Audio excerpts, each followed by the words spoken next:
하나님 말씀 열왕기하 23장 31절에서 24장 7절까지입니다. 구약 성경 604면입니다.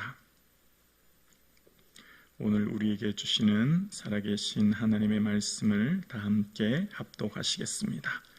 요아스가 왕이 될 때 나이가 23세라 예루살렘에서 석 달간 다스리니라. 그의 어머니 이름은 하무달이라 림나 예레미야의 딸이더라.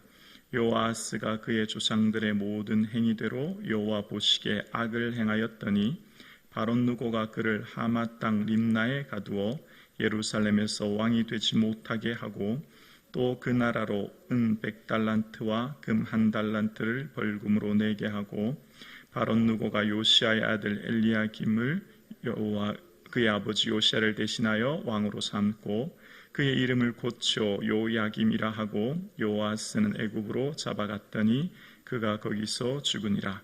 요야김이 은과 금을 바로에게 주니라. 그가 바로 누구의 명령대로 그에게 그 돈을 주기 위하여 나라에 부과하되 백성들 각 사람의 힘대로 액수를 정하고 은금을 징수하였더라. 요야김이 왕이 될 때 나이가 25세라 예루살렘에서 11년간 다스리니라. 그의 어머니 이름은 스베다라 루마부다의 딸이더라. 요야김이 그의 조상들이 행한 모든 일을 따라서 여호와 보시기에 악을 행하였더라. 요야김 시대에 바벨론 왕 느부갓네살이 올라오매 요야김 3년간 섬기다가 돌아서 그를 배반하였더니 여호와께서 그의 종 선지자를 통하여 하신 말씀과 같이 갈대아 부대와 아람의 부대와 모압의 부대와 암몬 자손의 부대를 요야김에게로 보내 유다를 쳐 멸하려 하시니 이 일이 유다의 임함은 곧 여호와의 말씀대로 그들을 자기 앞에서 물리치고자 하심이니 이는 므낫세의 지은 모든 죄 때문이며 또 그가 무지한 자의 피를 흘려 그의 피가 예루살렘에 가득하게 하였음이라. 여호와께서 사하시기를 즐겨하지 아니하시니라.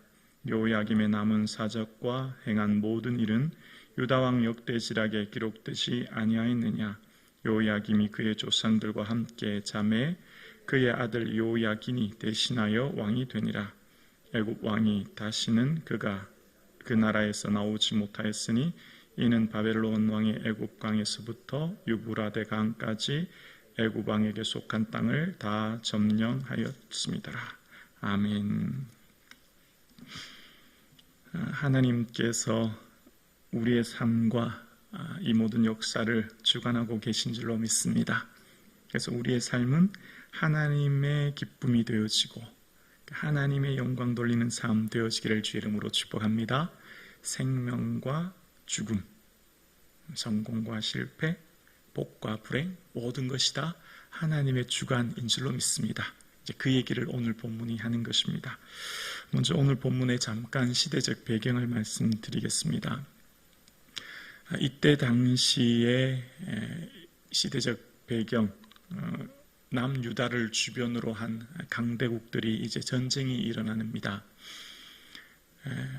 유프라테스 강 근처에 있는 갈그미스라고 하는 땅이 있는데 그 땅을 얻기 위해서 이제 새롭게 강대국이 된 바벨론이 아수르를 침공합니다. 그랬더니 아수르는 그 곳을 보호하기 위해서 남쪽에 있는 나일강 근처에 있는 애굽에게 도움을 요청합니다. 그래서 애굽은 새롭게 지금 부강하고 있는 바벨론의 위협이 되어서 아수르를 돕기 위해서 군사를 이끌고 올라갑니다. 올라가던 길에 있는 성이 무깃도였는데 그 무깃도에서 남유다의 요시야 왕은 전쟁이 일어나서 패배해서 죽게 되죠.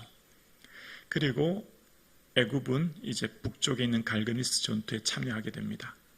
그때 남유다는 요시야 왕이 죽었으니 다음 왕인 요아스를 왕으로 옹립하게 됩니다.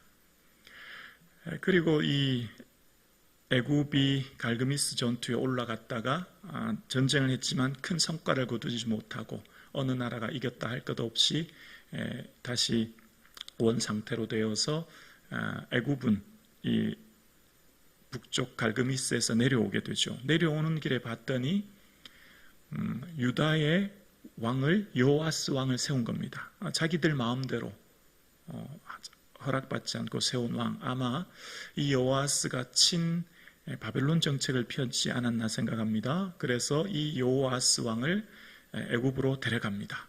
그리고 새로운 왕인 여호야김 왕을 왕으로 세웁니다.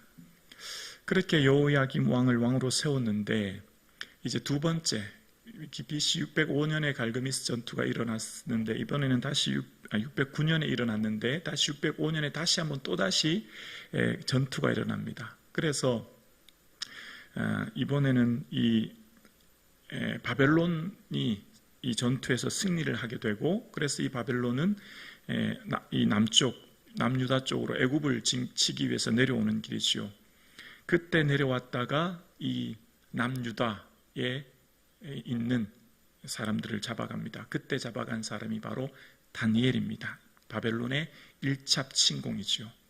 그런데 이 느부갓네살은 아버지 나보폴리살이 죽었다는 얘기를 듣고 이제 돌아가게 되고 그 주변국을 통해서 이 유다를 공격하라 그런 얘기를 하게 되고 이 유다가 공격받는 내용이 이제 오늘의 본문의 배경입니다. 그래서 이제 오늘의 본문의 내용이 시작되는 겁니다. 자, 오늘 본문 31절과 33절까지입니다. 여호아스가 왕이 될 때 나이가 23세라 예루살렘에서 석 달간 다스리니라. 그의 어머니 이름은 하무달이라 림나 예레미야의 딸이더라. 여호아스가 그의 조상들의 모든 행위대로 여호와 보시기에 악을 행하였더니 바롯누가가 그를 하맛 땅 림나에 가두어 예루살렘에서 왕이 되지 못하게 하고 또 그 나라로 은 100달란트와 금 1달란트를 벌금으로 내게 하고 강대국 애굽의 왕 바레누고에 의해서 요아스는 이스라엘이 왕으로 세워졌지만 그를 탐탁지 않게 되어서 애굽 하맛 땅 림나에 가두게 되고 그것으로 인해서 막대한 전쟁 벌금을 내게 하죠. 그랬던 내용이 나옵니다. 그리고 이후에 그 여호아스는 애굽으로 데려가고 여호야김을 왕으로 세웠다라는 내용이 34, 35절에 나옵니다. 바롯누고가 요시아의 아들 엘리야김을 그의 아버지 요시아를 대신하여 왕으로 삼고 그의 이름을 고쳐 여호야김이라 하고 여호아스는 애굽으로 잡아갔더니 그가 거기서 죽으니라. 여호야김이 은과 금을 바로에게 주니라. 그가 바롯누고의 명령대로 그에게 그 돈을 주기 위하여 나라에 부과하되 백성들 각 사람의 힘대로 액수를 정하고 은금을 징수하였더라. 강대국 애굽은 바롯누고는 왕으로 세운 여호야김에게 이제 조공을 바치게 하죠. 그래서 막대한 금액의 조공을 바치게 되고 그것은 다 백성들이 고혈로 세금으로 내게 되었다라는 이야기입니다. 그리고 이어서 이제 여호야김에 대한 이야기를 하는데 36절부터 24장 3절까지 보겠습니다. 여호야김이 왕이 될 때 나이가 25세라 예루살렘에서 11년간 다스리니라. 그의 어머니 이름은 스비다라 루마 부다야의 딸이더라. 여호야김이 그의 조상들이 행한 모든 일을 따라 여호와 보시기에 악을 행하였더라. 여호야김 시대 바벨론 왕 느부갓네살이 올라오매 여호야김이 3년간 다스리다가 돌아서 그를 배반하더니 여호와께서 그의 종 선지자를 통하여 하신 말씀과 같이 갈대아의 부대와 아람의 부대와 모압의 부대와 암몬 자손의 부대를 여호야김에게로 보내 유다를 쳐 멸하려 하시니 3절 함께 읽을까요? 이 일이 유다의 임함은 곧 여호와의 말씀대로 그들을 자기 앞에서 물리치고자 하심이니 이는 므낫세에 지은 모든 죄 때문이며. 자, 가장 중요한 게 3절입니다. 이 일이 유다의 임함은 이걸 이제 밑줄 지으면 좋겠습니다. 여호야김이 이 애굽 정책을 펼쳤고 그래서 바벨론왕이 공격해 왔을 때 이제 그곳에 있는 사람들을 포로로 잡아갔다라는 내용이 나오는데 자, 이 본문을 전체를 보겠습니다. 왜 나라가 어려움 당했느냐? 이제 그 원인을 이야기하는 겁니다. 이제 거의 결론 부분에 도달했습니다. 그래서 이 3절이 너무너무 중요해요. 이 일이 유다의 임함은 바벨론이 유다를 침공한 이유는 뭐 때문이라고요? 여호와의 말씀대로 그들을 자기 앞에서 물리치고자 하심이니 이는 므낫세에 지은 모든 죄 때문이며. 자, 저를 한번 봐주실래요? 요아스 왕이 애굽으로 잡혀가서 죽게 되고 요야김이 왕으로 세웠지만 바벨론의 침공을 받았습니다. 객관적으로 보면 왕들은 국제 정세의 흐름을 오판한 결과입니다. 친애굽이냐 친바벨론이냐라고 하는 국제 정세의 흐름에 대한 오판의 결과로 보입니다. 그렇죠? 지금 강대국들이 생겼고 어떻게 편에 드느냐에 따라서 이런 결과가 일어났지 않습니까? 그게 아니라는 거예요. 이게 아주 중요합니다.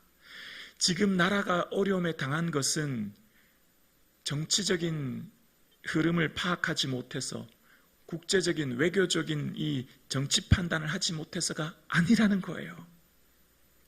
뭐라고요? 이 일이 유다에 임한 이유, 이제 그 근본 이유를 얘기하는 겁니다. 바로 하나님께서 그동안 말씀하신 대로 그들을 물리치고자 하게 하심인 때문이라는 거예요. 왜냐하면 그 조상들의 죄악이 누누이 축적되어 왔고 그 임계점에 달했다. 그 얘기를 오늘 본문이 하는 겁니다. 오늘 본문의 핵심이며 남유다 왕들에 대해서 왜 그토록 어려움을 당했는지에 대한 이야기하는 것이 이 핵심이에요. 자, 열왕기는 언제 지은 책이라고요? 바벨론의 포로로 잡혀가서 지은 게 열왕기예요. 왜 우리가 이 바벨론에 잡혀왔느냐? 왜 우리가 하나님 사랑하는 백성이 이 어려움을 당하고 있느냐? 그 원인을 기록하는 것이 열왕기예요. 그래서 오늘 본문이 이 일이 유다에 임함은 이게 너무너무 중요한 구절입니다. 바벨론이 힘이 강해서 애굽이 힘이 강해서 그런 객관적인 이유가 아니라는 겁니다.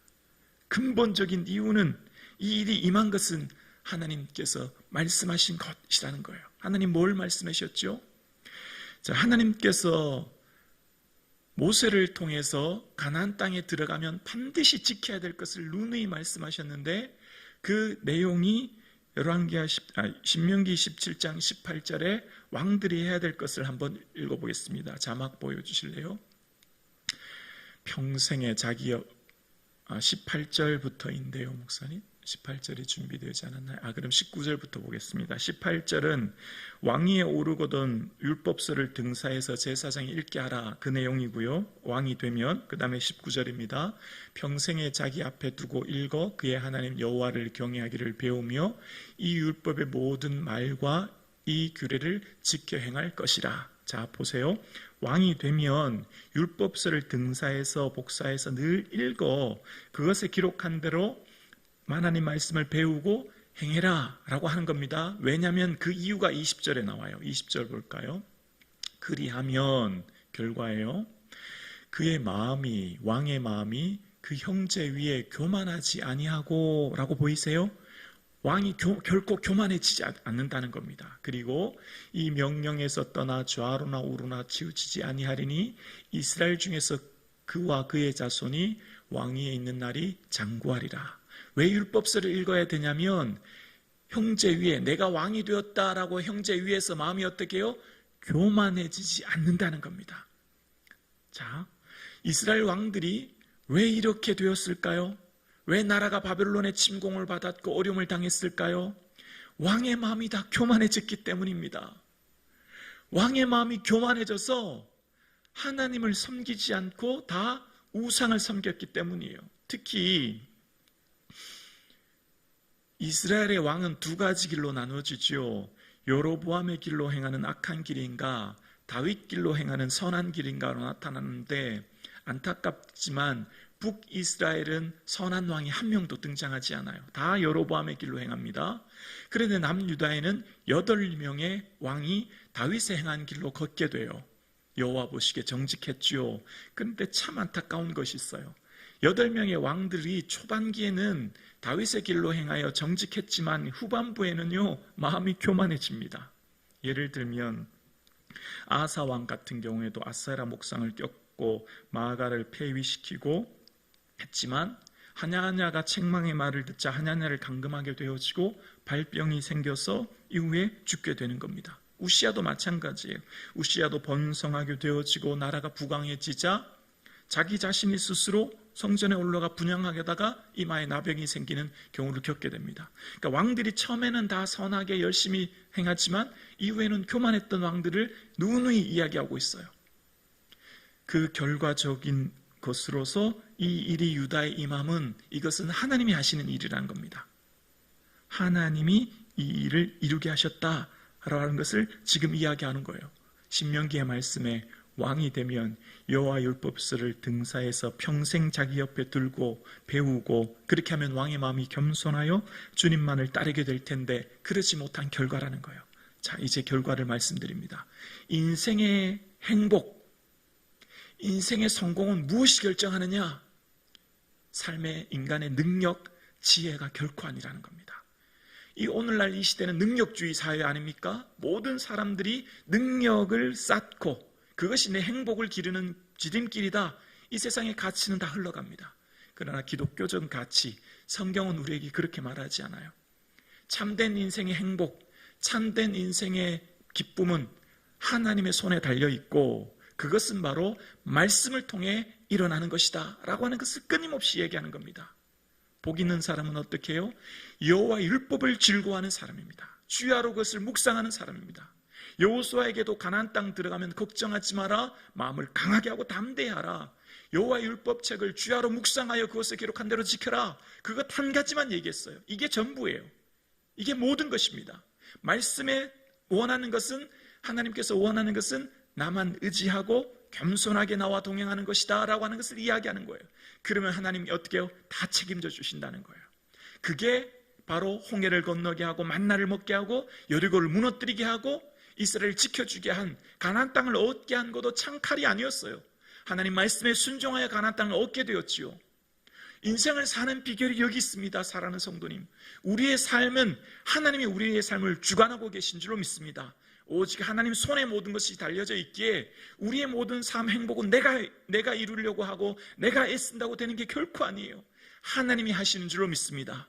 너희를 부르시는 이는 미쁘시니 그가 또한 이루시리라. 주님의 손에 모든 것이 달려있고 그래서 말씀 의지하고 주님 앞에 엎드려 기도하여 주의 은혜를 구하는 삶, 여기에 우리의 삶에 참된 생복사가 달려있음을 성경은 우리에게 말하는 것입니다.